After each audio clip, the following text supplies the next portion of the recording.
bunga ninyo? Hindi pala ako sa kabilang building, nasa kabilang section. Hindi na rin ko ng mga bunga nyo, lalo ka na, President. Sorry po, ma'am. Sorry. Ikaw pa kasi mo ng ingay, ha? Ikaw, kayo talaga, ano kayo? Talaga, sa tagal ko ng pagtuturo, kayo talaga pinaka-worst section.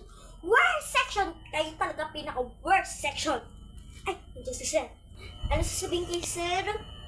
Good afternoon, Principal Ramon Del Meluna. Bantayan niyo yan na maayos ha, Mrs. Ha, ma'am. Bantayan niyo po yan, ma'am ha. Bantayan niyo po. Sige po, bantayan niyo ha. Hindi pa tayo tapos. Get one whole sheet of paper, write an essay, minimum of 1,000 words back to back in British English. Ma'am, one whole? Ay, naku si Jessa, naku. Sabi ng one huli. Sa tagal kong pagtuturo sa klaseng to, ayong section na to, pinaka-worst section. Worst section! Write the essay now! You're next! You have